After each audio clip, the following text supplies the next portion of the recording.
Hey everybody, welcome to Off the Lot. I'm Ken Kabatoff. And I'm Anthony Epp, and we're here to take a deep dive into the world of independent filmmaking and really get into the nuts and bolts of how to make your movies on your own terms. With the Hollywood landscape changing so quickly, now is the time to become your own gatekeeper, and with this podcast, we'll explore exactly what that looks like. So be sure to like, follow, or subscribe, and if you like something you hear, share it with your friends. It really helps us out. So let's dive in. Anthony, here we are, already a month in. It's hard to believe that, just over 4 weeks ago, we were sitting at a coffee shop just catching up as friends who haven't chatted in a while, and now we're like 4 episodes deep into this podcast. It's crazy. It is wild. It is absolutely wild. I always say, when you do it once, it's for fun, and when you do it twice, it's now a tradition. So we are well underway. Yeah, and you sent out your newsletter the other day to all of your subscribers for the Quiet Canadians and your production company who are following what you're up to. And the little blurb about the podcast just really put it in perspective. Like halfway through the discussion, said, you know what, this is an interesting conversation. Why aren't we recording this? And then I think it was like the next week we recorded our first episode. We really didn't know what we were doing when we got into it, but No, here we are, and it's been a blast, and we've met so many amazing filmmakers, talked to so many great people already, and this is just the beginning. what has been really fun about all of this is that these are the kind of discussions you and I talk about wanting to have all the time. And it just feels like this is an opportunity for us to have these discussions, but at scale, because we're having these discussions and then there's everybody who is listening gets an opportunity to listen in and share in what we've been talking about. And it's not like you or I are experts on any of this stuff, but the great thing about that is that we're all figuring this out together. Yeah, and also the responses that we've been getting from people online, via email, across our socials has been great. And even through that, we now have more guests coming up because people are hearing the podcast and wanting to be a part of it. So to everybody listening, thank you for supporting us so far. And yeah, we're just really excited about everything that's going to be happening over the next few weeks and months and potentially years. Let's see. But other than that, Anthony, what have you been up to lately in the last week? What's new in your world? Well, I think both of us, we both submitted our telefilm applications for our films. So I submitted for The Quiet Canadians, which was fun and great. And it's sort of that necessary check the box thing you got to do in Canada. And I'm about to get started on a vertical series. I'm production managing a vertical series that goes to camera tomorrow. This is my first vertical series as a production manager. And so I'm learning a lot about the differences between shooting a series like that and the way that I was taught on how to manage a film production. It's really not that much different. It feels like there's nuances and everything. We shoot a lot of pages per day, but other than that, it's really just the format and the aspect ratio that are the biggest difference, and the storylines. What do you shoot on? A traditional cinema camera, or do you shoot it on a phone? We're shooting on a DSLR. Okay. So I think we have a 5D for this one, but I'd have to double check. So nothing out of the world. Basically, I think there's a couple of cameras that they keep prepped all the time, and they're just ready to go, kind of just on their side. We shoot them vertically, and because it's going really straight to phone, like the medium for this and the distribution is meant to be on your telephone. Yeah. So you don't need that 8K resolution or anything No. like that, and you don't need to upscale anything. I mean, it really can, if it fits on the phone, it's fine. So an iPhone would work just fine, or a Yeah. DSLR or anything. Yeah. That's really interesting. And then how many shooting days do you have? We have 8 shooting days, and we shoot 72 episodes, 72 episodes. So an episode is what, like 3 minutes? 2 to 3 minutes, That's sometimes a minute, sometimes everything ends with a cliffhanger, and everything begins with almost a bit of, one of the characters almost repeats what happened in the last episode yeah. without it being a flashback, if that makes sense. And so Yeah. you almost always get this idea that if you stopped watching at any given point and you had to resume watching it another time, you would be caught up. Yeah. You would know what happened immediately previous to Yeah. this episode that you're watching. Wow. Yeah, It's that is a very, world I very know soap nothing opera. about. I think it's a great training ground for independent film because you learn to shoot fast, you learn to shoot efficiently, you kind of abandon the cinematic framework and the cinematic planning aspect of it. Not to say you're not trying to shoot something that looks good. You are. In fact, you have to shoot it very differently. But your main focus isn't on trying to capture landscape portraits or anything like that. Yeah. Your main focus is on trying to capture story, and it's a lot of close-ups, it's a lot of inserts, and a lot of squeezing what you can into that vertical frame. It's totally a different style. I mean, it has a place now in the world, right? Because of TikTok and YouTube Shorts and all of these things. So that's really cool. Okay, well, good luck. I guess next time we talk to you, you'll either be in it or have just finished. So we definitely expect like a full recap of how it went and what you learned in the process for sure. I will be taking lots of notes so we can run a whole episode on, maybe even just an episode on different formats. Getting away from this idea of necessarily having feature and television, which are kind of the go-to mediums that we're all aiming for. But what are these different formats that and how can they be used, and how can they complement what we like, what we always view as sort of our goals in this industry? Yeah, that's a good point. Because, like, what is television now? We watch TV on the internet, right? Netflix can be on your phone, on your tablet, on your television. We call them TV shows and movies, but really, I mean, I am for sure I'm in the camp of Netflix movies are TV movies, right? They're Mhm. feature length TV movies, as far as I'm concerned, with big budgets and stars and everything like that. But to me, they are TV movies. They are not the traditional feature film that goes to a theater or that would be considered that, a while ago. And I know that's a really controversial subject, but that is what I believe. They're TV movies, damn it. Well, and you could argue that a TV series is really just a web series. A Netflix series is really just a web series that has a budget. What we used to call web series, which we used to use web series as a way of saying this is a no budget production. Netflix is just an extension of that. That is totally true. Yeah, the lines have definitely been blurred in the last 10 years. Why don't we get to the exciting part of today's episode, actually? Yeah, they didn't come here to listen to us today, did they? No, God, no. Who'd want to do that? So, this week we sat down with Joshua Caldwell, a filmmaker who has built an impressive career by embracing the indie filmmaking mindset, working smart, staying resourceful, and always focusing on story first. Joshua made his first feature, Layover, in 2014 for just $6,000, proving that you don't need a massive budget to make a great film. You just need creativity, a plan, and the drive to get it done. Since then, he's gone on to direct 4 more features, including his latest film, Mending the Line, which stars Brian Cox from Succession. Yeah, in this interview, we really dive deep into how he pulled off a feature for $6,000, breaking down his approach to equipment, locations, and an efficient shooting schedule. We also talked about the lessons that he's learned along the way and how independent filmmakers can build careers by simply making movies instead of waiting for permission. I gotta say, this one was packed with insights, so let's just get into it. Here's our conversation with Joshua Caldwell.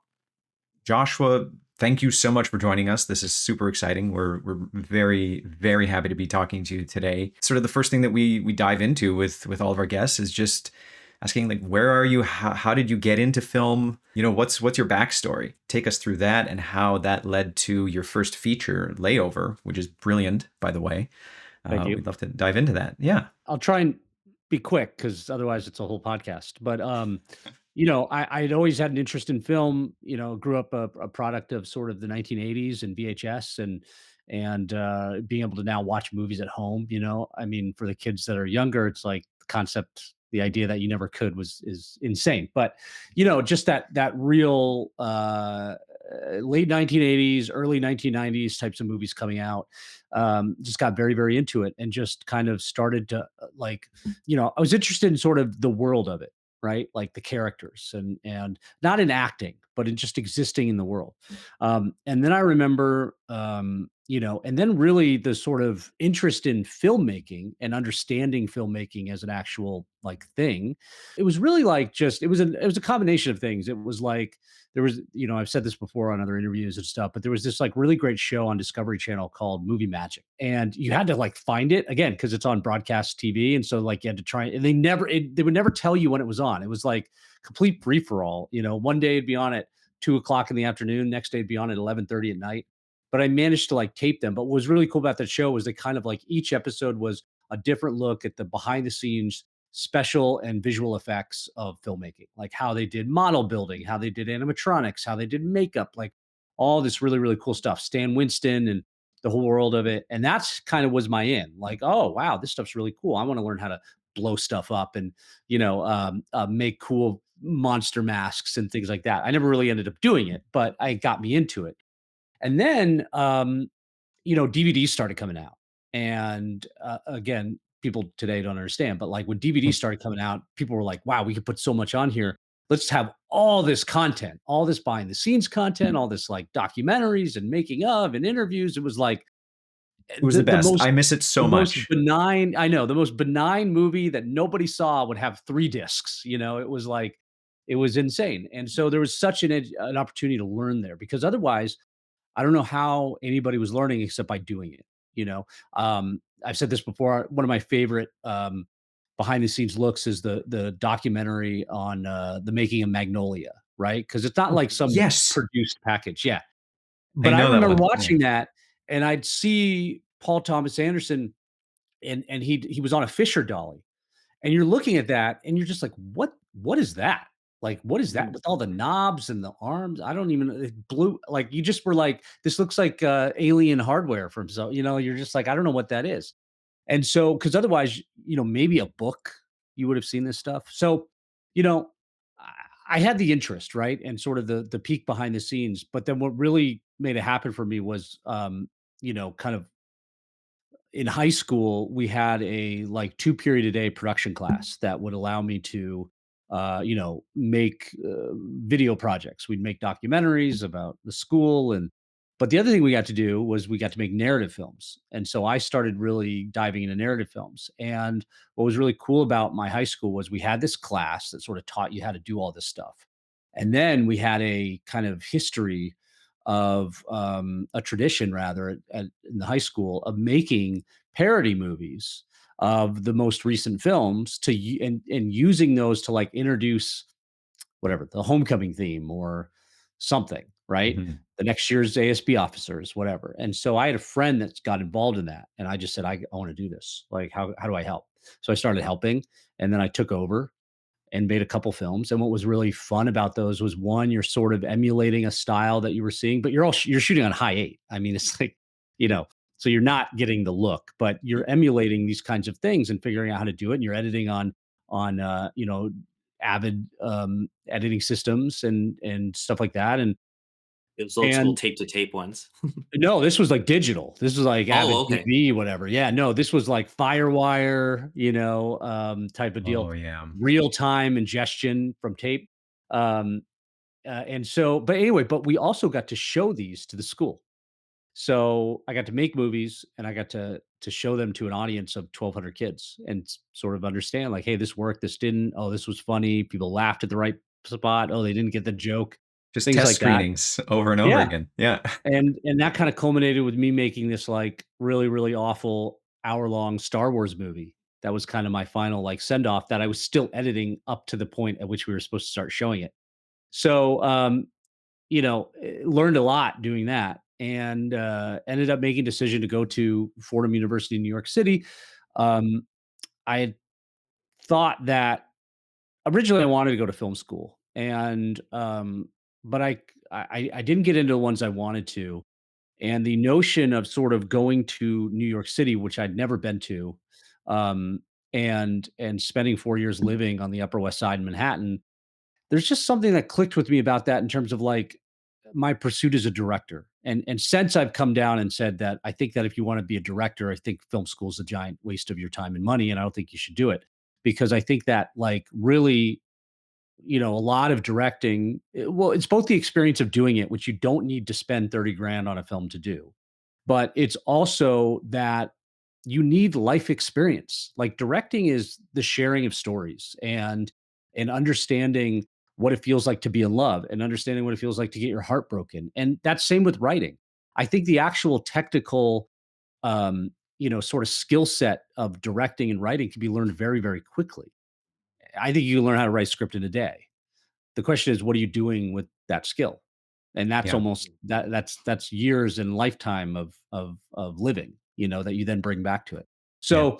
So I didn't go to school, and I went to Fordham and just started making movies on my own. And in a kind of giant coincidence, Fordham had a really stellar acting program. So I got to know like some really, really great actors that have gone on to work in Hollywood and have very good careers and work with some of them, and some of them I didn't. But I just got to sort of dive into that, which was, I think, now some of my greatest strengths as a director is my ability to work with actors and elicit performance, rather than it just being about the gear and what it looks like and all that kind of stuff. So, um, yeah, and so made a bunch of movies there. Did the Robert Rodriguez thing where I made terrible movies that nobody will ever see, and then made some okay movies that some people saw. But the movie, and one of those sort of okay movies that people got to see, was this movie called The Beautiful Lie, which I won an MTV Movie Award for as part of this MTVU Best Film on Campus contest that they were running my senior year.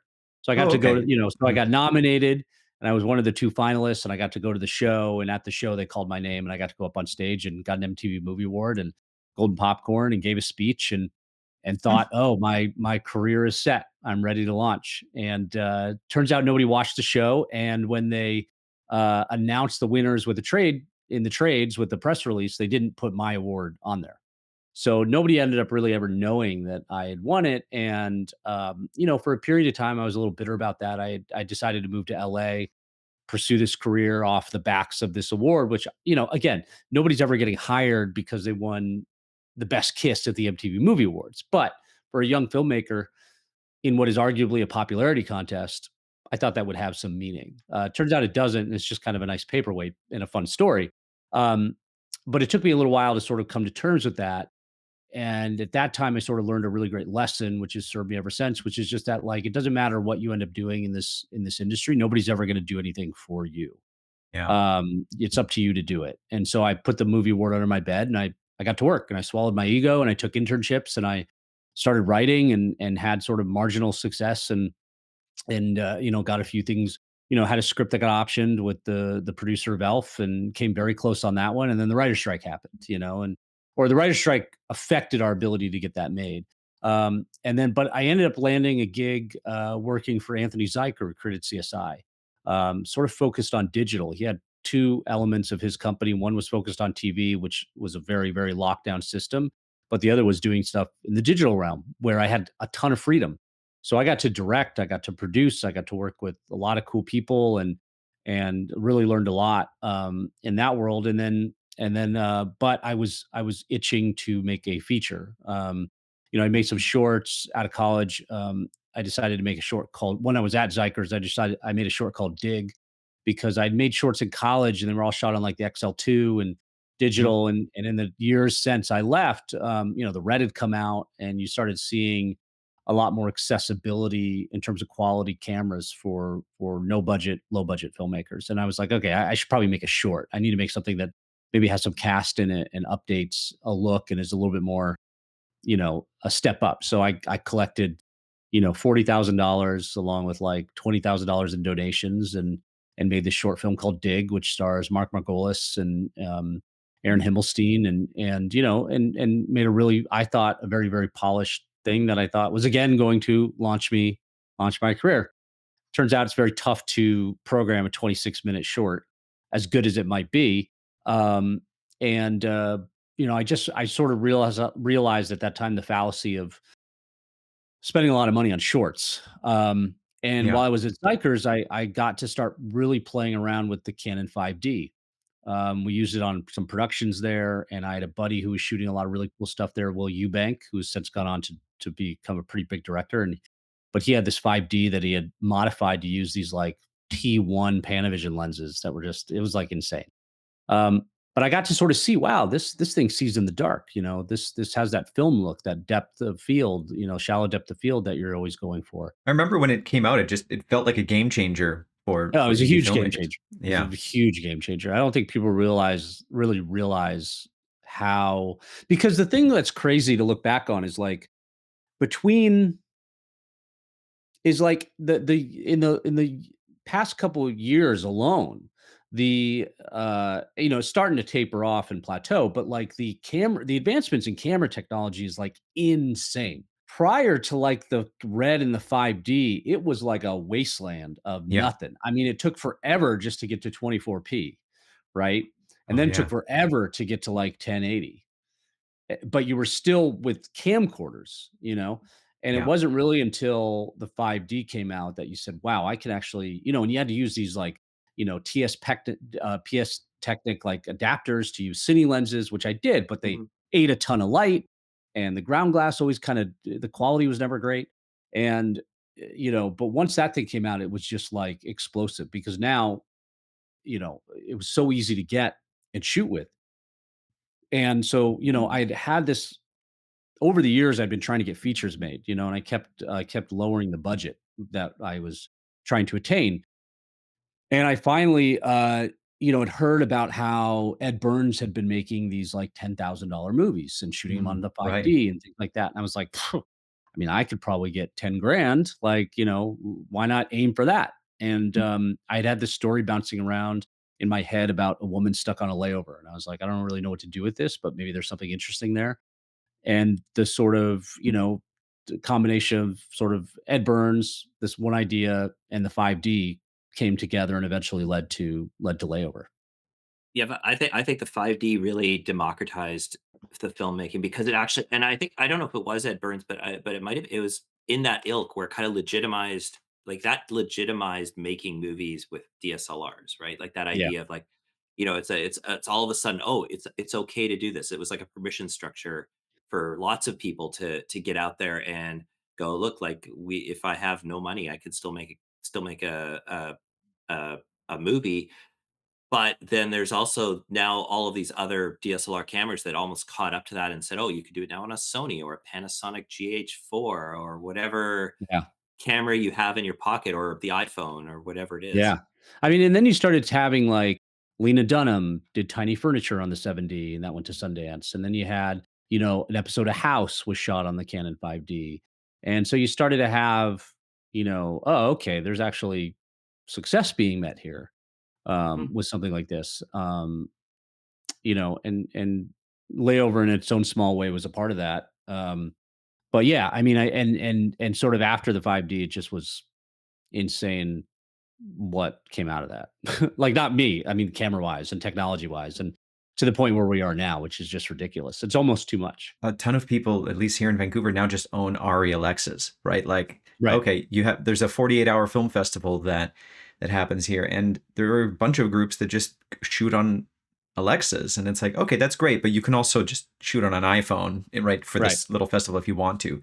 So that's been an interesting change, especially like going back to what you were saying about the editing systems back then, like coming out of high school and college. Like I just remember editing my stuff on Adobe Premiere 6.5 and the Firewire, and yeah, like Yeah. it's come such a long way. So as we get into Layover, like during this whole time you were working at Anthony Zeiker's company, you had a day job and using that to build out your network, I assume, Yeah. Met a lot and of people that obviously way, your and skills. Yeah. So is yeah, and that work. sort of how Layover came to be in terms of crew? Like we'd love to learn more about the development process of that. And because you made this movie for what, $6,000, Yeah. shot mostly at night. Um, Hmm. and what I loved about it was the way that you had access to these locations that you clearly didn't, you weren't, those weren't paid extras, right? Like you would Right. walk into the airport and shoot. And Access is a liberal way of thinking about it. I'll say yeah, that. exactly. Well, just with the 5D allowed me to see that I could shoot anywhere. I could walk around with a photography camera and nobody would know the difference. And now what that meant was because I'd done it, I'd done stuff with like Anthony or just walking around downtown LA and nobody really would pay attention to me. If it was just me with a camera, if you started sort of getting crew and people standing around and doing like take after take after take, then you start calling attention to yourself. But the ability to shoot in these environments where you're just and I've done it on like everything. We'll just go out with I've done it with a big Canon C700, like just walk down to LA and shot around. And like most people don't pay attention. And if you're just in and out, like Yeah. nobody really cares. But I just but really what it came down to was I knew I had the technology to shoot this anywhere and to shoot at night. right? Which was really intriguing to me because that was always the difficulty with like a Canon XL2 or something like that was like shooting at night. It was like, well, you need light. Well, now with the Canon, you don't. And it still looks really, really good. And but what I needed was a story. That was always the most important thing was like, what is a story that can fit into these, what would you say? Like Well, the constraints that you have. the Well, parameters of yeah. this type of shooting. Resources you have. The resources you have, yeah. And so I kept coming back to this idea of like this woman, who was stuck on a layover. And I was like, okay, like that's kind of interesting. You're in LA for one night, what does that sort of look like? And I started sort of just building it out basically, like the process of sitting down and starting to go, okay, well then what happens? What happens? What happens? And I had sort of a loose amalgam of ideas, but I finally was like, you know what? I'm just going to start writing this, thinking that I wouldn't finish it and I would maybe get somebody else to finish writing it because I was like, I don't know if I can write this thing. But I was very heavily influenced also by the French New Wave because they were doing a lot of the same stuff. Obviously, they were shooting on film, but they were stealing a lot of things. And if you watch a lot of French New Wave stuff, a lot of their dialogue scenes are in and performance scenes are in these kind of like controlled environments. They're inside, Mhm. they're outside, but they're apart, they're somewhere where they have control. But then they have these interludes and these other parts that where they're walking down um, Champs-Elysees or like, by the Eiffel Tower, like something like that. And they're maybe there's one or two lines that are clearly ADR, but like these connective tissues were done where you go, wow, that feels big. And I just kind of started writing. I sort of knew, okay, like there's a bunch of things in here that may be questionable, but I started writing in a way that I later went back and realized was this way of writing that was like modular storytelling. I talk about in the course that I created, and the idea was like when I went in, I realized that like when you are hyper specific about location, dress, vehicles, whatever, you end up putting yourself in a position where you feel like now I got to go find something that matches that and or art direct it to make it fit. Mhm. But what I realized was like none of this stuff is important. Like in her case, a hotel is a hotel, right? And so then that just freed me. So a lot of the script has very little to no actual description in it except the action. And I started writing and I was like, okay, well, what if she's in LA? What if she knows one person in LA? So she then calls this person, she goes to meet her, and then what if like that person is having a fight with her husband, is like, I have a friend in town, let's go to a club and party. And then it sort of created this just ongoing, well, what if this and what if this?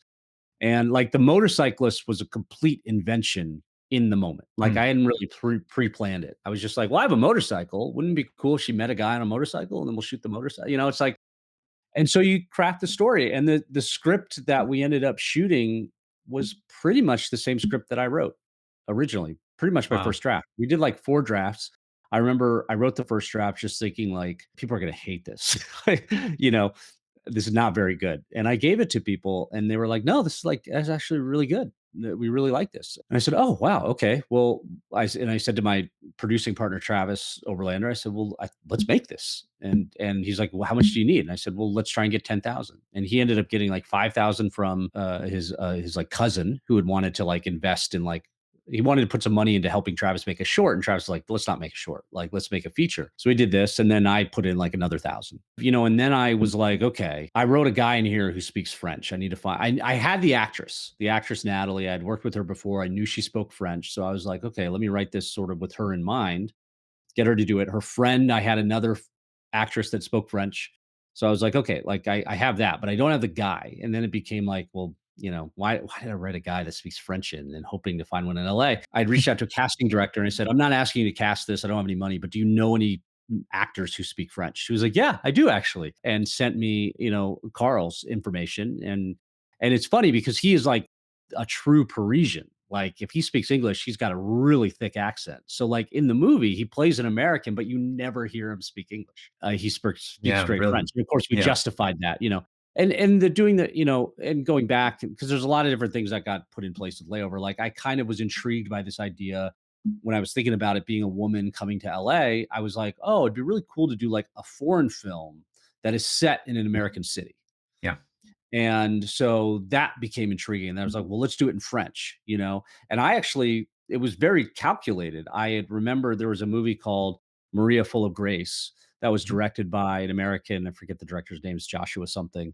Um, but I remember every article about that was about how he directed it, but he didn't speak Spanish, but the whole movie's in Spanish.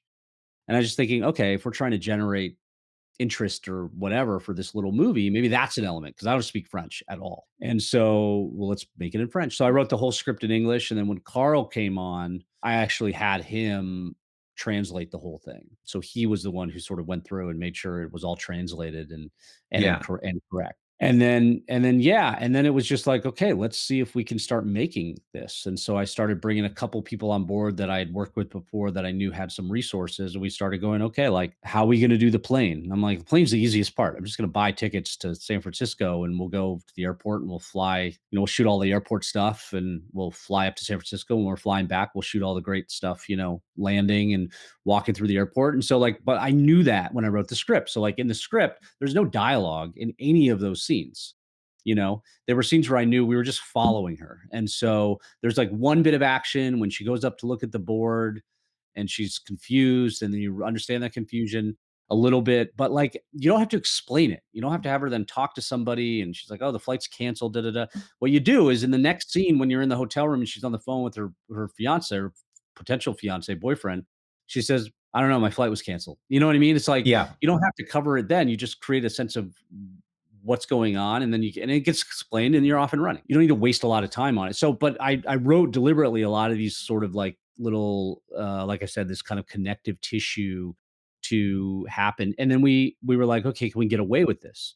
So then we did like a test shoot. We went to the LAX and we walked around baggage claim and nobody stopped us, and I figured if anybody did stop us, I would just say that I was a vlogger and me and my girlfriend were traveling around the country and traveling around the world. We were just shooting stuff, and there's like they'd be like, "Oh, you can't shoot," and I'm like, "Oh, okay, sorry about that," and then you figure out a way to do it, But a lot of it was Yeah. just like this, and so it was a process of then figuring out how we were going to do this. And the other thing was I still had the job with Anthony, so that ended up dictating our shooting on weekends, which ended up being great, honestly. And because we weren't renting equipment and we weren't holding stages and we weren't doing all this and that, we could afford to just shoot on the weekends. It was much easier on us, and so we sort of gear up for each weekend, knowing this is the location we need, this is what we have to do, and then worry all about that. And then once went dark on Monday, we worry about the next week. That's great. And crew size, what just a handful of people, At sound, most, it DP. was 4 people.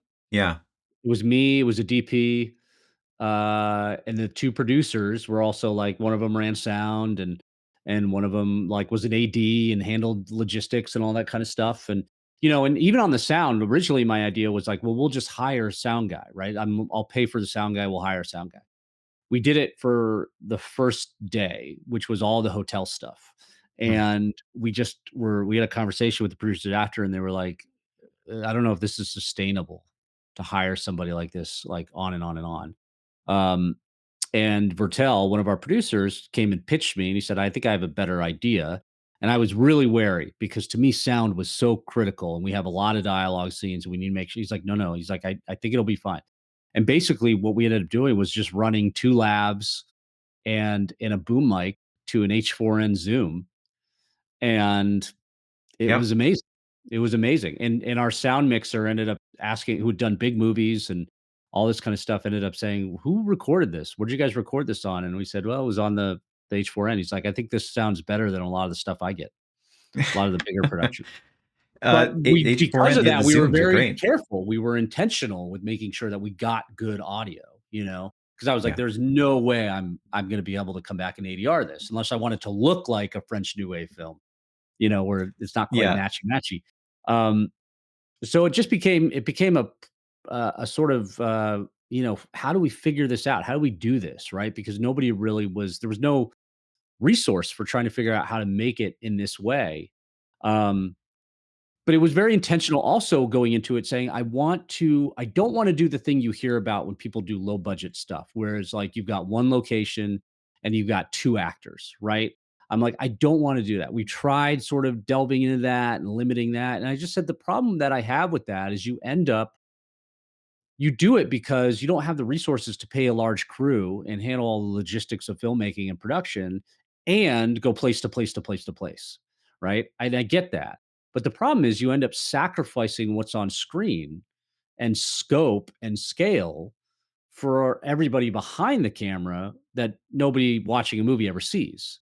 And so I just thought, well, what if we invert it? What if we go with a very small crew and only the things that we really, really need? So like actors did their own makeup and actors did their own wardrobe and that kind of stuff. And then be all over the place, like in hotels and on airplanes and in clubs and in the backs of motorcycles and and house parties and the streets of LA. And like all of a sudden you've got a movie that has a lot of breadth and a lot of scope to it and looks much bigger than its budget versus I don't care if you spend $500,000 when you have two actors in a house or a hotel room, it looks cheap. People see it. They Yeah. see that you don't have ability to go anywhere else. Now, those movies can be great. There's nothing wrong with them, but that is not what I wanted to do. I didn't want to take that typical approach with my first feature. Yeah, and one of the most impressive parts about Layover is just the scope that you managed to add to the film by doing it that way, right? By just having such a small footprint and going all over LA where people that don't know how movies are made are going like, yeah, this feels like a movie. Like it feels like a Hollywood movie. They go all over the place. You're at a nightclub, you're on a Yeah, plane, you're at the airport, right. multiple homes. The studio cost of that alone, the airport scene and the nightclub scene alone would have been $1 million probably or something like that. Just to because the extras, the lockdowns, all that other stuff, And it would have been days to shoot it. days to Yeah. And shoot. yeah, I know. So how long was production in total? Like shooting weekends, what would Like you say? 11-ish days. 11-ish days. I remember we did most of the shooting in a 6-week go, which Mhm. was ended up being like 11 days and something like that. And then months later, when I edited it, I was editing it and I realized I was like, during this sort of the motorcycle montage, I was like, we're missing something. And I ended up getting Natalie and we ended up going and shooting a bunch of stuff with a GoPro. Cause I remember hearing this story. Well, to me, it was like, okay, this is a moment in the film where the world of LA kind of opens up to her. Like up until now, it's been slightly claustrophobic, like we've kept very tight shots and I also had a I'll come back to it because I had a sort of like a shot stratagem that I kind of imposed on myself to make this film. But I was like, Hmm. okay, this is the part where we kind of open up. And I was like, I want to kind of feel that. So what we did was I remember reading about how in Ron Howard's movie, what was it called? Rush, the Formula One Yep. one, they had taken the helmet and they had taken this cool camera. I forget which one it was, but they put it like right here, and the eyelash was like in focus, like a really cool look. And I was like, "That's cool. I'm going to do that." So I got a motorcycle helmet. I bought a shield that I knew I was going to cut up, and I cut half of it, or I cut a chunk of it here because I knew I needed to keep the shield on, otherwise she'd be like, trying to blink. So Mhm. I kept most of the shield on except for this part, and I had a GoPro mounted to it, just put it right in there. So like, and then she's Oh, moving her cool. head, Yeah. looking around, and then we also did stuff on the just to give a different look, give a, time lapse look and just a slightly different view than what we did originally, which was shooting everything from the car. Yeah, so that was kind of that was something we did months later when I realized I needed something in the edit, but that was like the best part about making a movie this way. We were able to go like, "Hey, Natalie, Yeah. can you come?" She's like, "I don't have that jacket anymore." I'm like, "I don't care. Just wear a dark jacket. Like nobody's ever going to know." And those little things that are nice when you're doing something low budget, you can kind of come back to things and tweak it and things like that. Yeah. And what about your shot structure that you were talking Yeah, about? so I don't remember if this when did Mother come out by Aronofsky? Can't remember if it came out before him. Anyway, Okay, a 2013, I similar think that, thing, yeah. yeah, similar. I couldn't remember if it was inspired by it or if I ended up realizing that he did a similar thing. But when I made Layover, I kind of was like, okay, like I'm going to try and be a little bit more limiting in how I shoot this because I just don't have forever, to bounce around. And I really wanted something that felt subjective. So I wanted the camera like kind of really attached to Simone. So I kind of said, basically the camera is going to be in three different sort of, and this is not true 100% of the film, but for the most part, we have three different types of shots, right? Or two different types of shots, maybe.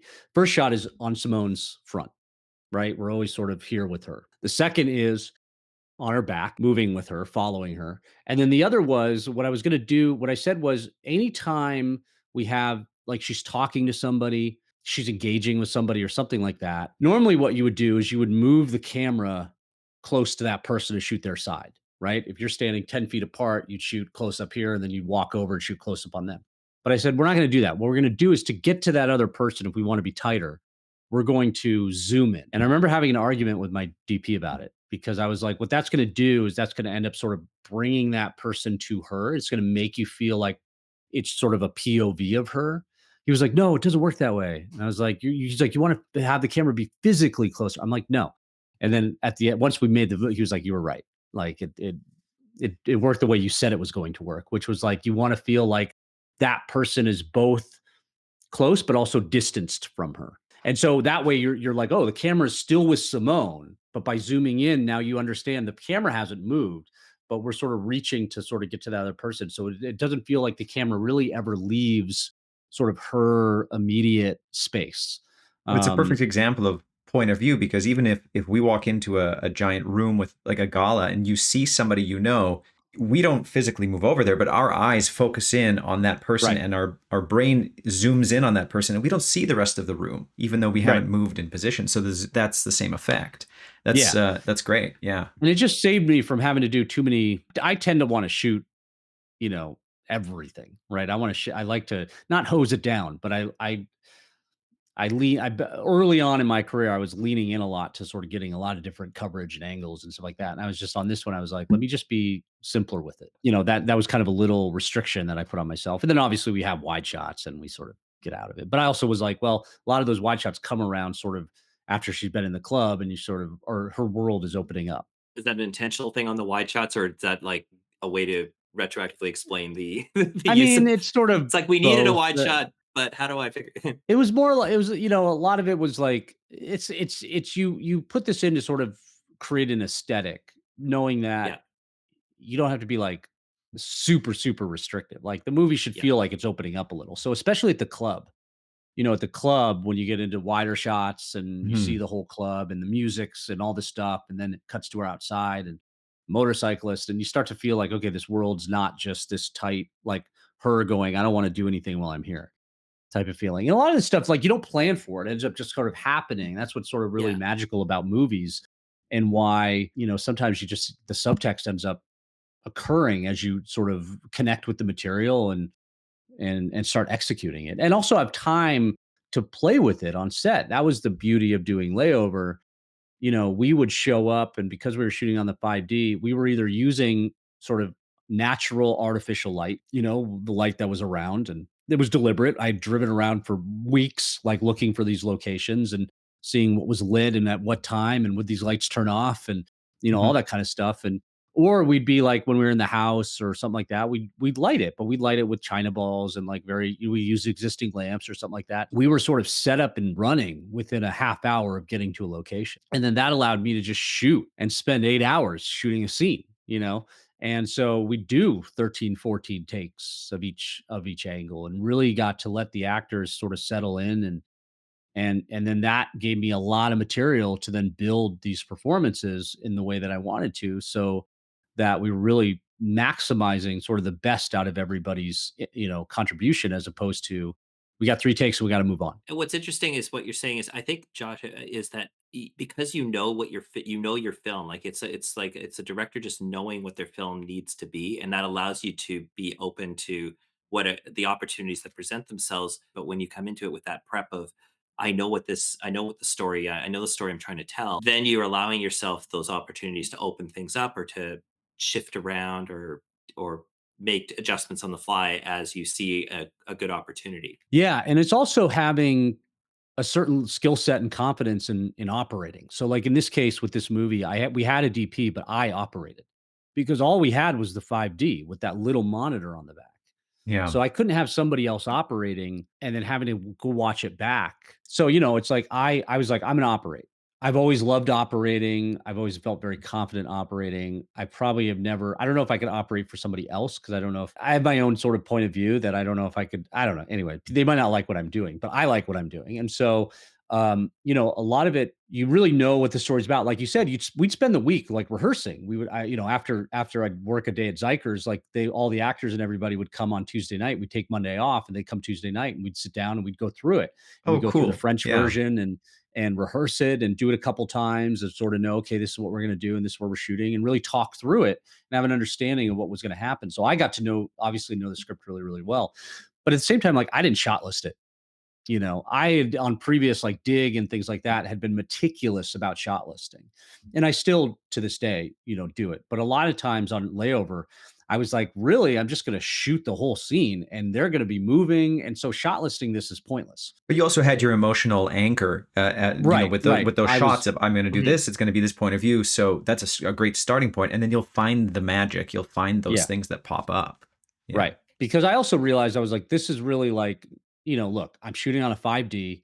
I have zero control over the light except for a little like side light. And it's a nighttime movie. It's going to be dark. There's going to be some darkness to it. I was like, this is not going to win any awards for cinematography. No offense to my cinematographer. It was just like, it was even when I was editing, I was like, this is rough. Now people really find a lot of beauty in the cinematography in it. But at the time, I was like, this is kind of ugly. It works for the story, but I just knew like really it's about the performance. So as long as I have, them on camera performing, I can make something out of this and make a movie. So don't get too complicated with the shots and like and what you're capturing and just let it be messy. yeah. Hmm. Also, the script is really good. It's a tight script. Thank you. Thank you.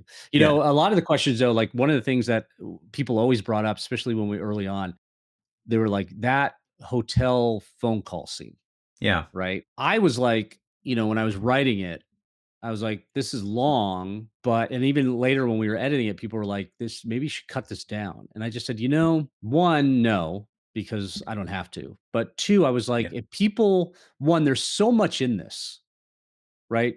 Everybody has had this phone call in some way, right?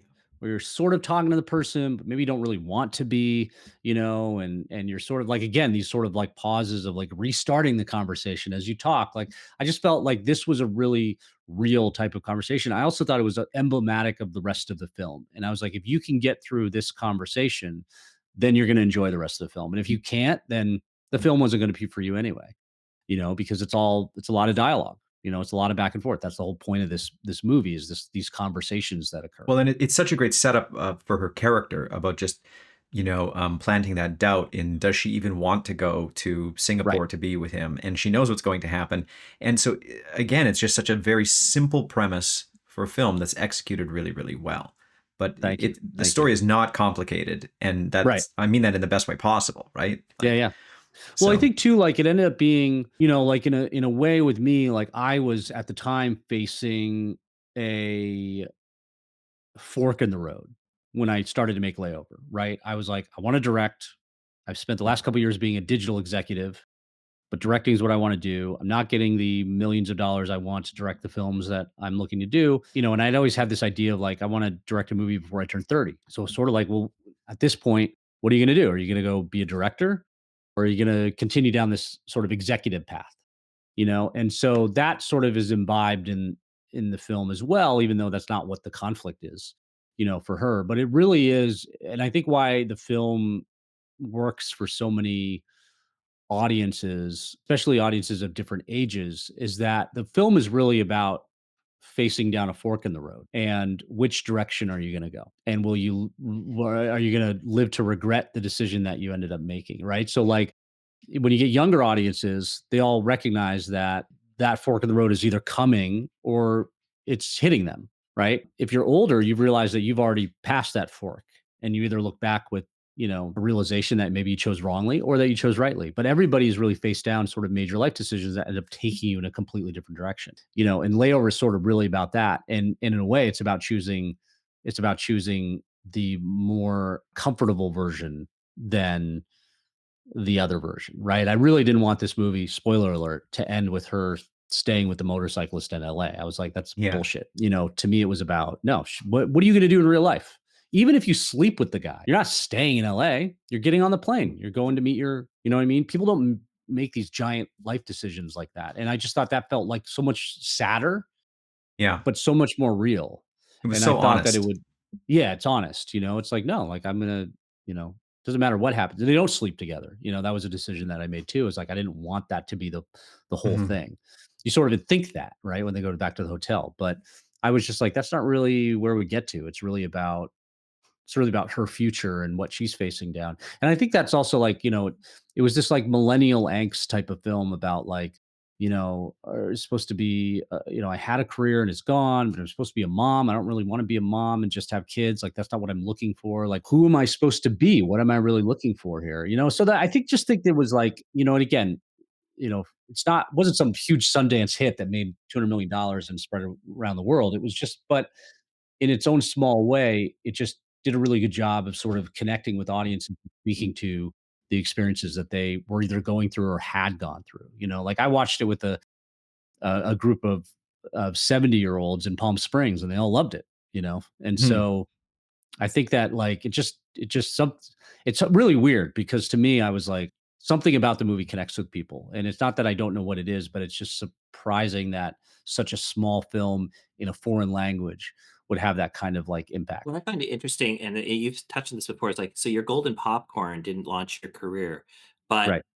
you could argue that, even this little $6,000 film that didn't get into Sundance and didn't play all the festivals, just watching your later, like the work that you've done since then, has probably done more for your trajectory than that golden popcorn award would have. I mean, don't you think that that's the case? And Oh yeah, absolutely. I mean, and from me talking about it in my course, like and stuff like yeah, that, like that's what did it, and that's what was so kind of crazy was I had made these like you assume, oh, let me make these shorts, high end, spend a lot of money, do really really good work, whatever, and those are going to be what gets me there. But what I started to realize why I was so desperate to make a feature was like you just gotta join the feature directors club. Like Yeah. until you really join that, you're not a feature film director, and directing a feature is a completely different animal than directing a short, and telling a story over 2 hours or 90 minutes is a completely different animal than 5 minutes.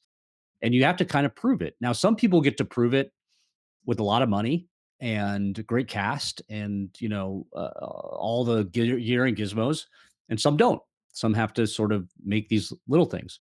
I ended up having to make these, a little thing. But Layover was directly responsible for the next 3 projects that I made, which then became responsible for the rest. And, to this day, I'm still talking about it, right, Um, yeah. and I guess I got to figure out a 4K remaster at some point. But, but it really is. And that was sort of a lot of, around, and not that we have to really get in deep, but like why I created the 6K filmmaker course, why I think that short films at some point is kind of a waste of time, and a waste of money, if you're trying to get it to further your directing career, was just like this little film that I spent $6,000 on that have no cast in it, no name cast, is entirely in French, and is really an independent looking film that did not play in any major festivals, is responsible for all the movies and the work that I got later. Directly responsible. Like had people saw Layover and said, I want to hire you to do this thing. That's what's always been so remarkable about it. Because it was done so like it just felt so not intentional Right. making that movie. It was like, oh, this I'm doing this little thing to kind of get it out of my system, spending no money, but it's not the script I wrote it in 2 weeks, right? It was not the script I'd been carrying around for years and hoping to make and pinned all my hopes and dreams on. It was just this like, I want to make a feature. I'm turning 30 in a year. I better get on it. What do I have? I got a 5D. I got the city of LA. I got a couple of actors. Like, all right, let's figure it out. Like, I don't know. It's amazing. You reach this fork in the road, and you chose correctly, by the way. Right, Like right. clearly Yeah. this Chose was the right wisely, decision. so to Yeah. speak. Chose wisely. Nice one. And so, moving forward, now you have Mending the Line had come out about a year and a half ago, correct?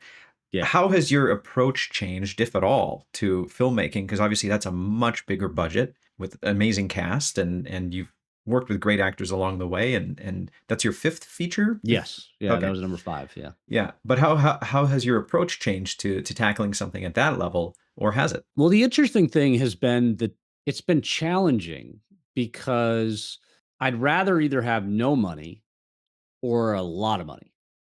But the sort of like, oh, you've got a couple million, you get 22 days. You got all these people around. You got to carry this dead weight, of not dead weight. You got to carry the weight of all the trucks and transpo and equipment and gear and 30 people trying. It's just like it can be a real challenge to sort of do what I want to do, which is like work with actors performing the material. That's really, maybe I should go do plays, but I'm not a play director, a theater director. But I think that's what the fight has always been with me, Mhm. right? On these sort of things, which is like this is the point, is the actors in front of the camera. If we don't give the appropriate time for them to do that, nobody's going to care about any of this.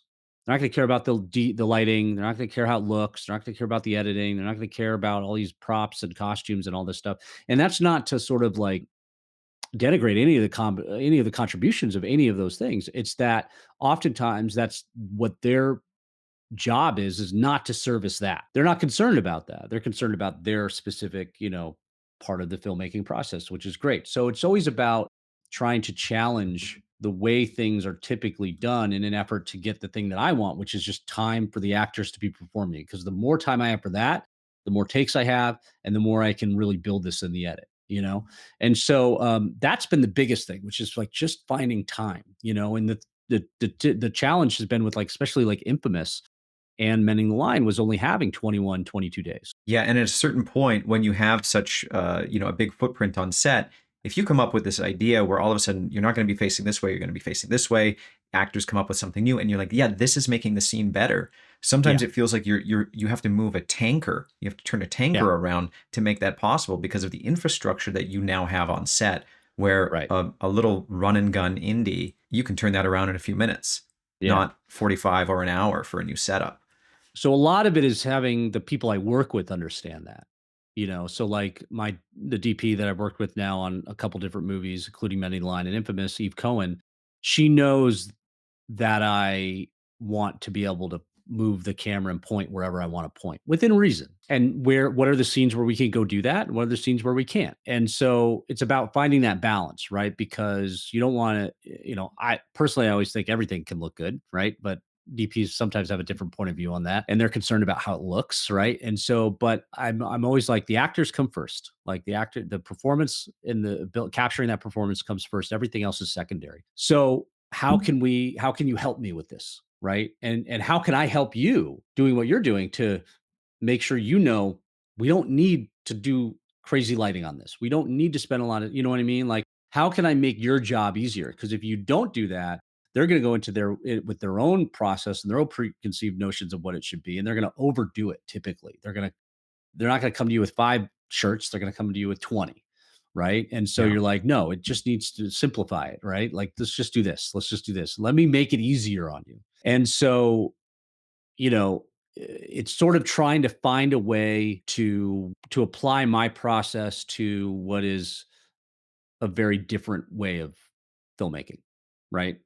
And that's sort of been the biggest challenge, really. And but I think like really it still comes back to the thing which I just said, which is really making the time in the room for actors. I think that's what I've been able to deliver in a big way, which is like just great performances, and then finding sort of some visual flair to throw in there. The other thing has been that's very frustrating has, kind of been this like 5-year run, not 5-year run, like it was probably like a 9, 10-year run of doing like 5 features and a Hulu series and like some shorts and things like that. But now getting into a place where for the budgets of the projects I'm working on, I mean, we were talking about this before we started recording, which was like sort of following COVID and then also like the strikes. It's been very, very, very difficult to get projects going for a variety of reasons. And some people are getting them going. It's not like it's a standstill, but it's just been challenging. And one of the issues has been me trying to work in this like foreign sales model space and just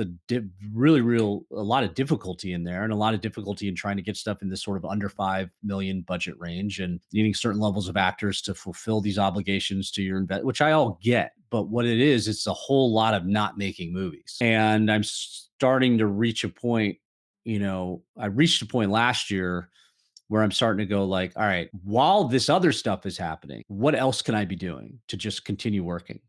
So I've started turning a lot backward towards more of the the not layover. I'm probably not going to do something for 6 grand again, but the sort of couple 100,000, much lower budget sort of features, but doing stuff that's very personal, and telling a unique story and trying to do something different, that harkens back to that, which was the thing that launched this whole thing anyway. So, I've always loved the career of like Soderbergh, where he just Yeah. goes and makes it. Let's just go do it. Let's make as much as we can.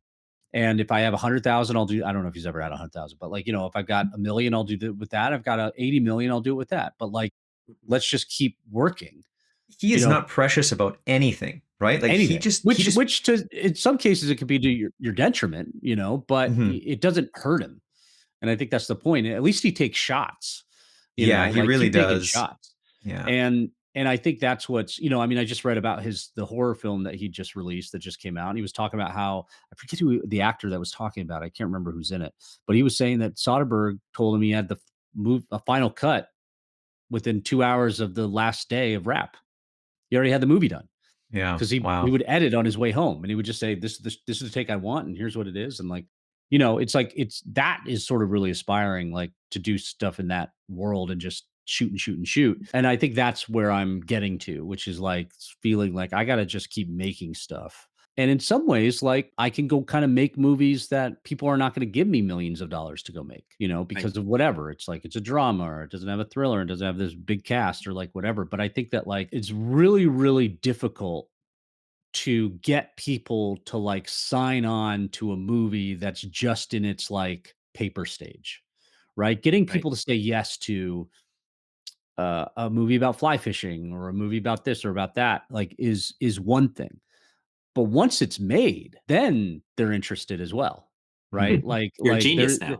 or just like, "Oh, well, we'd love to do that," even though they wouldn't have done it in the Yeah. pre-production stage. Now that it's done, obviously there's no risk anymore. But like, so I think like, to me, a movie made is a lot more valuable than a movie, that might be made. And I think that I'm trying to, so I'm back to writing and I'm back to writing the smaller stuff and looking for opportunities in sort of smaller spaces to make something and just keep doing sort of interesting things. And meanwhile, I've got a lot of different projects at various budget levels that are slowly making their way through producers and financiers and actors and whatever. And, it's just something where Mhm. that stuff takes time.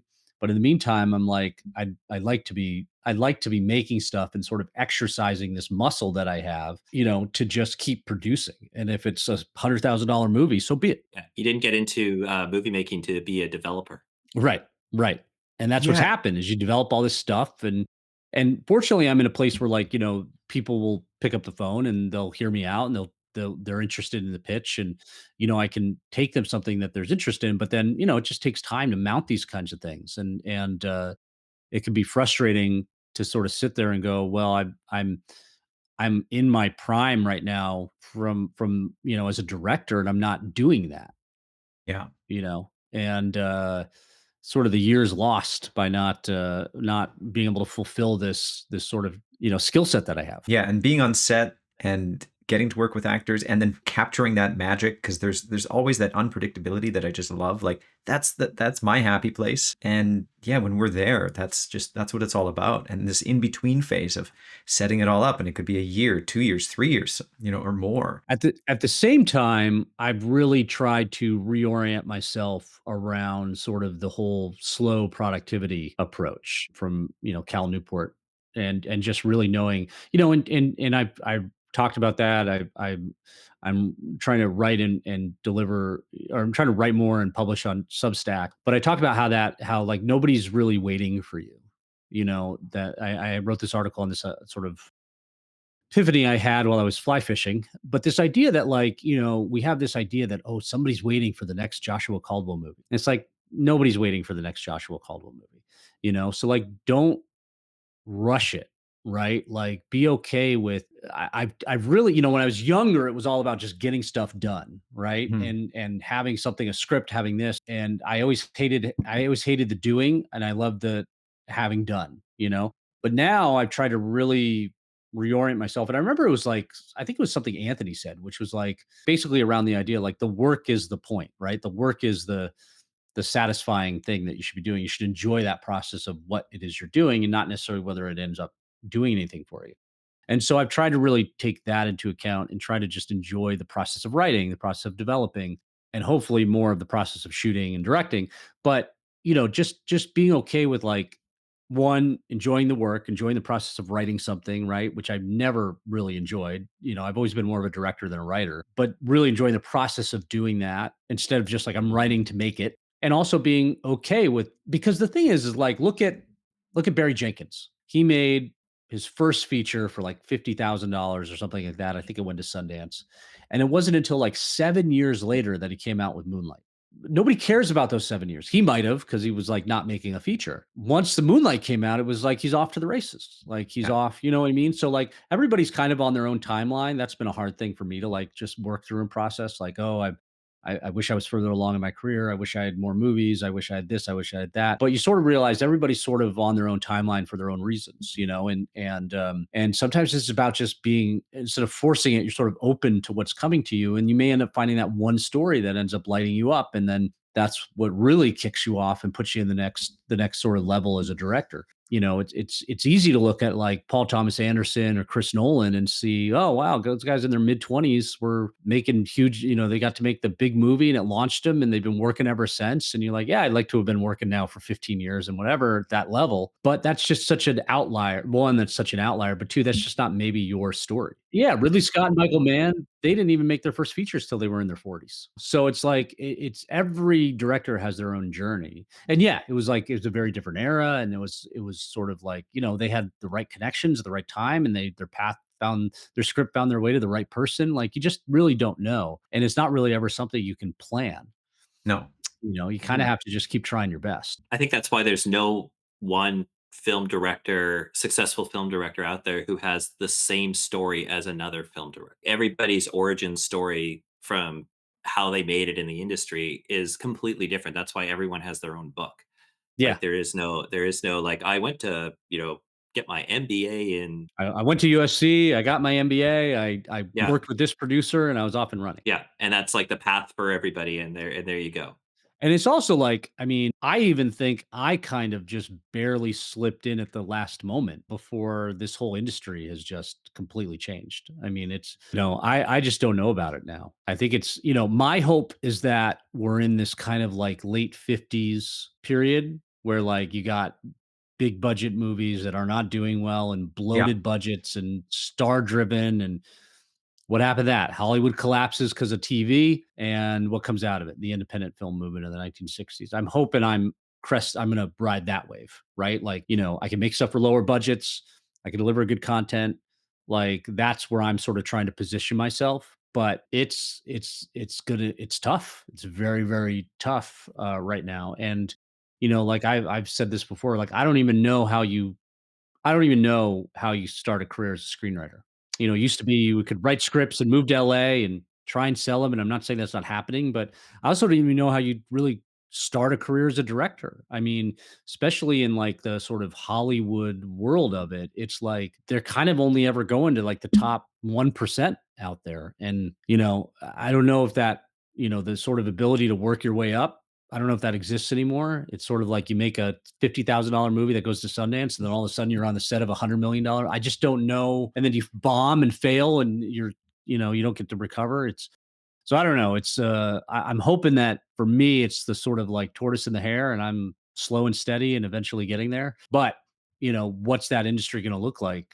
In 5, 10 years, I'm not really sure. It's going to be really interesting to see what happens. And I Mhm. don't know I if think anybody really knows. I mean, this is the existential question of, do we still wanna see movies? Right. Like, are movies a thing we still wanna see? Like, I know personally, the form, the even just the limitations of sort of that, whatever you wanna call it, that 70-minute to 2.5 hour sort of spectrum of time of watching a story on screen. For me, that's, the answer is an obvious yes for me, but that could also be my bias of age and experience. But that the real question is the end result, something that everybody wants? Yeah, I mean, and you wonder about the way in which with technology things cycle, right? Like I remember, people got really into the iPod, and then it all was about like carrying the music with you and listening to that. I remember somebody at some point, like there was maybe it was a joke, but they were like, if only like it'd be cool if there was a way to like live listen to a live stream of music. you're like, "Oh, you mean radio?" Like, and then they it just is like slightly new form, and so, like, you wonder if, like, people are so I mean, you're starting to see a massive backlash, at least I am, to, like, social media and, like, the sort of Yeah. short clips and, like, all this kinda stuff. You're starting to really feel like a part of the zeitgeist is a desire to reject that, right?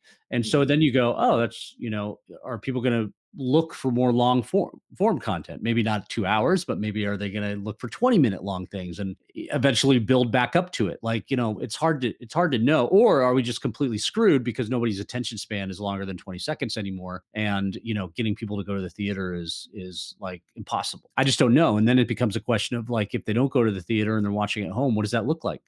Especially for filmmakers and for getting budgets and like things like that, because the streaming is a disaster, except well, unless you're Netflix. But for everyone else, it's been a complete disaster. Nobody buys movies anymore. Nobody buys digital movies on iTunes. Like, I mean, Mhm. some do, but like very rarely, I think. And that's not really a viable income stream for people. So, it's like, I don't know. I'm trying to figure it out myself.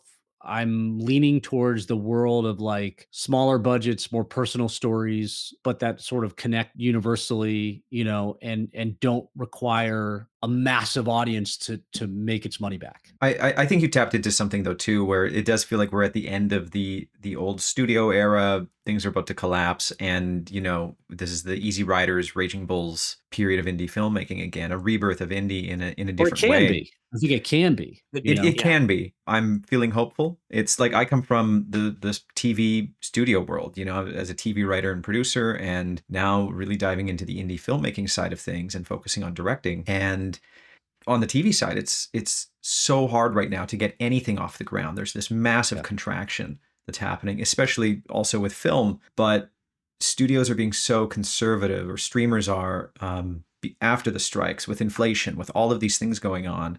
And so it's like, well, we can't just rely on the Hollywood money. As you said, it's still just going to the 1%. So let's look at the money that's not in Hollywood. Let's find that, because there Right. are a lot of rich people out there. There's a lot of money out there. So can we take 500,000, 200,000, and tell the stories that we want to, make a living doing that, and maybe it'll pay off on the back end in some way. But the old system, to me, I'm not feeling it. Yeah, and the thing about like TV is TV's just, streamer TV, broadcast TV, whatever you want to call it. It is such a closed system, you are entirely dependent on somebody saying yes to make anything. And that's why, like, in a lot of cases, like when I'm developing stuff, sometimes we're like, would this be a show or could this be a movie? And I'm not a show guy. I mean, I'd love to do a show, right? I mean, I love the idea of going and shooting all 10 episodes of something. I think that'd be really cool, but I'm not there in my career. And so as a result, like, I'm like, for me, being attached as director, that's not only going to be a tough sell, but to get anything made, you need one of 5 showrunners to sign on. It almost feels like a complete waste of time to spend any time developing anything in that space. At least for me. If you want to be a writer, maybe writing, but even then, I don't know, because like there are people who, in the past had their own show who are now trying to get into writers' rooms, like because the contraction, as you said, like they're maybe Yeah. spending money like that anymore. But the nice thing about features is you can always monetize a feature. You can always find a way to get a feature made, even if it's for 10 grand, even if $1,000. it's for Yeah. free, you Yeah. can still go and make it, you Yeah. know, and possibly sell it. Whereas with TV, you can't, but I've just seen too many people make pilots that nobody ever watches, nobody ever sees, can't do anything with them.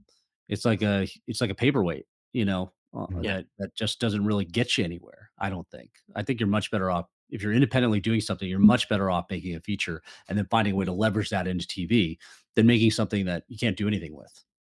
If we call Layover the origin story of your feature filmmaking career, if I was an indie filmmaker just getting going out there and I had $6,000, would and in today's age, what would you tell me to do? And would you tell me to do the same, to do something similar to what you did, or would you advise me to do something different? Assuming you live in Ohio and have no connections to the Yeah, industry, right? Yeah. no I connections. You're I would say, which again is why I created this course called, 6K Filmmaker Micro Budget course, was I would say get the money you have, figure out how much you can really get. right? Say you got 6 grand or 5 grand or 10 grand, whatever that is. And I would suggest that you find a story that you want to tell that could be done at that budget. And I would go make a feature. I would go make a micro budget feature, and I would work with, whatever actors you could find. But I would find a story that feels like somewhat personal, somewhat unique to where you live. Sort of an easy one is to look into the horror space. Like every town and city has some weird, weird stories about his past, or about, they always have that part of the woods that you're not supposed to go into. Like find something really cool and unique, and get some friends together and go make a film, and in a way maybe fail, and then go make another one, and then make another one. But I think that, like, my sort of asterisk to the whole, like, shorts are a giant waste of your time and money.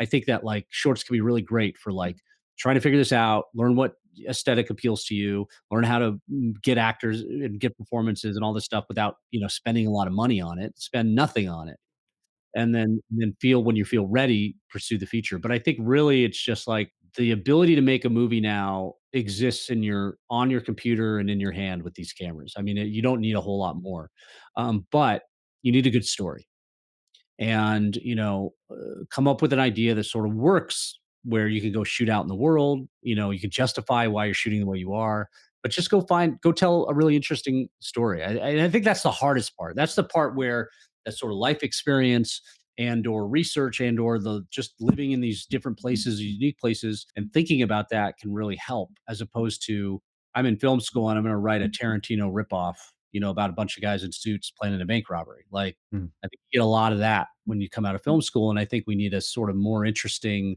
I mean, look at Terrifier. I mean, I'm not a horror guy at all. I'm not the biggest fan of it, but I'm not like a horror fan in that way.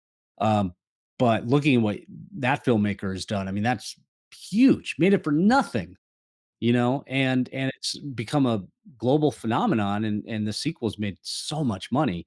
So, if you can find that unique way in, you don't need a lot to really make that film. But I think that's the best process. I think, like, don't move to LA right now. Maybe get some on-set experience if you live in an area that has some of it, but, like, being a PA is not going to get you a directing job. Like, Mhm. if you want to be a director, you got to direct, and you got to find out a way to do it. One of the cool things is, like, with the course now, there's been a couple students who have actually gone and made micro budget features. There's a guy named James Chick who, he had this idea for, and it didn't come out of the course, but the course ended up helping him a little bit. But he made a movie, a Bigfoot movie called Feet of Death, and he made it for 10 grand, and Amazing.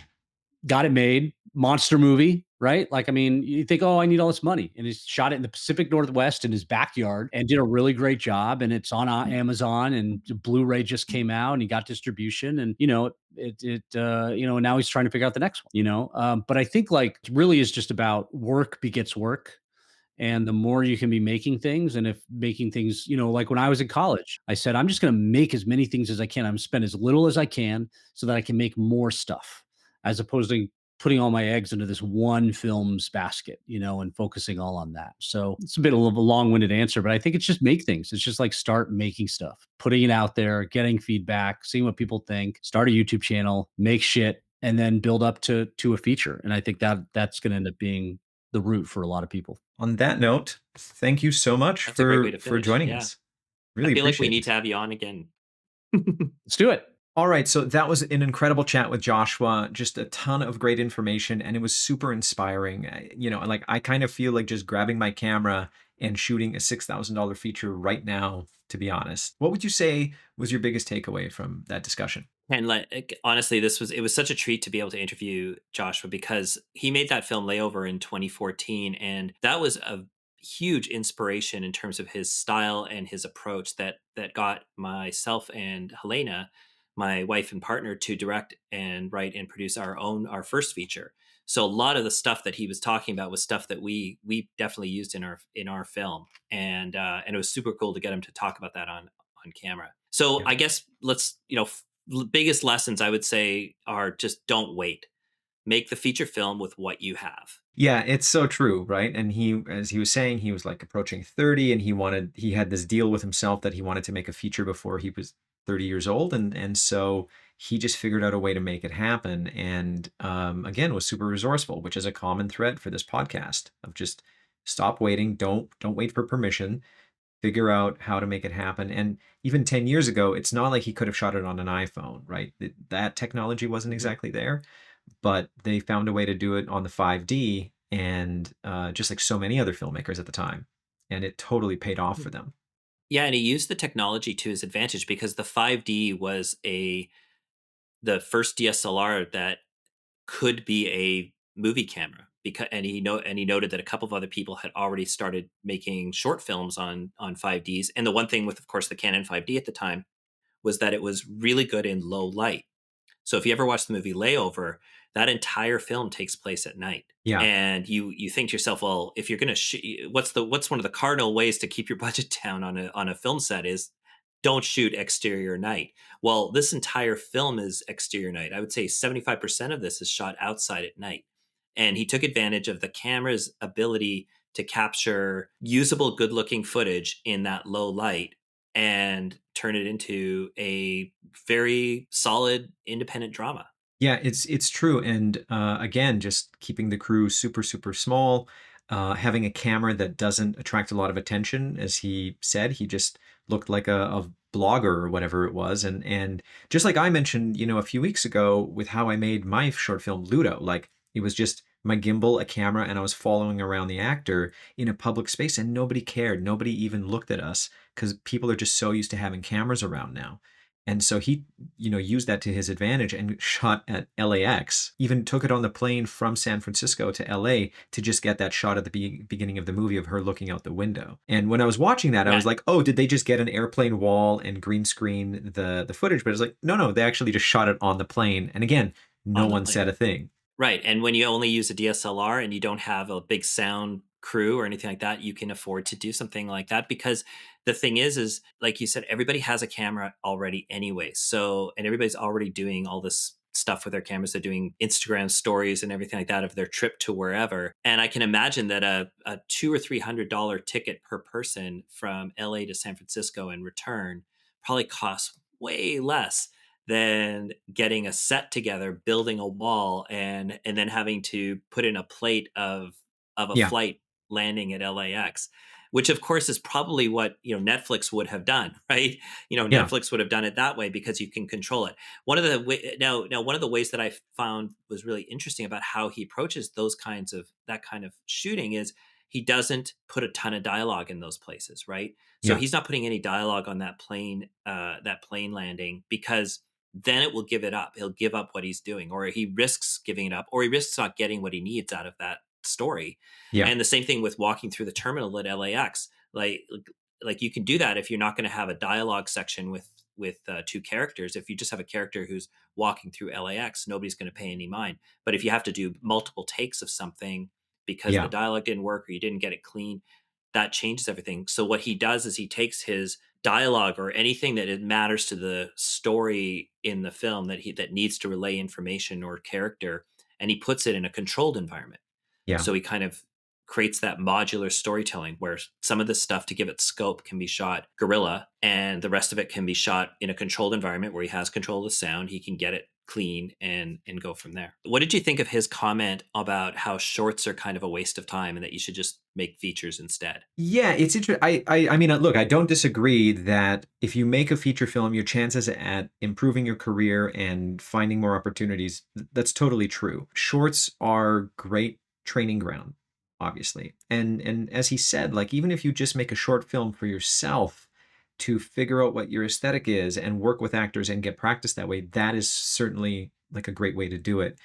I just made a short film because I received a major grant from the Directors Guild of Canada, and that's sort of my calling card short. And we spent a lot of money on this short film. We spent more than 10 times the amount of money that he spent on his feature to make this short. And I was in a fortunate position to be able to do that. And so that just added to production value, and it's a period piece, and we had a makeup effects monster build and all of these things. But do I think that this short film is going to directly get me a feature film directing job? No. It will help other people learn that I can direct, but it won't necessarily get me that job in the way that Layover got him the 3 subsequent films after that. If you have $10,000, if you have $20,000 and you're thinking about making a short film, I still totally agree with Joshua in that, like, figure out a way to make that into a feature and just spend a little bit more time in prep and make it happen that way. I definitely think the biggest takeaway for me was, regardless of whether you're shooting shorts or features, the key is to just keep moving. If you can get, $60,000 to shoot a short film this year, go do it. Don't sit there and go, well, I'm holding out for a feature. Like, go and make that short film, because you might as well start banking work.